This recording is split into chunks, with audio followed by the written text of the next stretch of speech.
बुरे बातों को बार बार याद करने से हमारी परेशानियां बढ़ती हैं, मन अशांत होता है। इसीलिए दुख देने वाली बातों को भूलकर आगे बढ़ना चाहिए। इस संबंध में गौतम बुद्ध का एक प्रसंग प्रचलित है। गौतम बुद्ध अलग अलग क्षेत्रों में भ्रमण करते और अपने शिष्यों को उपदेश देते थे। एक गांव में वे उपदेश दे रहे थे। बुद्ध ने कहा कि क्रोध ऐसी अग्नि है जिसमें क्रोध करने वाला खुद भी जलता है और दूसरों को भी जलाता है। बुद्ध के प्रवचन सुनने के लिए बड़ी संख्या में लोग वहां बैठे थे। उन लोगों में बहुत गुस्से वाला एक व्यक्ति भी बैठा हुआ था। उसे ये बातें पसंद नहीं आई। वह अचानक उठा और बोलने लगा कि बुद्ध, तुम पाखंडी हो। बड़ी बड़ी बातें करना ही तुम्हारा काम है। तुम लोगों को भ्रमित कर रहे हो। तुम्हारी ये बातें आज कोई मायने नहीं रखती है। व्यक्ति लगातार बुद्ध को अपमानजनक बातें सुना रहा था।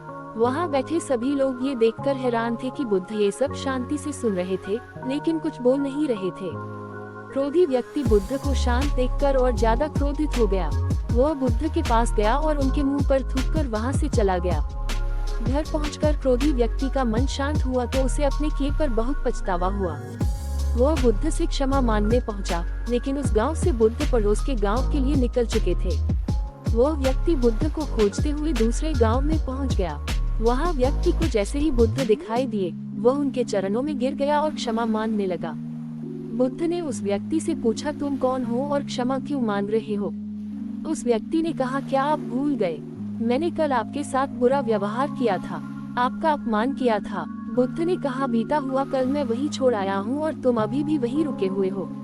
तुम्हें गलती पर पछतावा है, तुमने पश्चाताप कर लिया, अब तुम निष्पाप हो गए हो।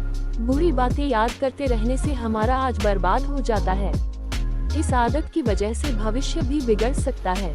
इसीलिए बीते हुए कल की बातों को भूलकर आगे बढ़ना चाहिए।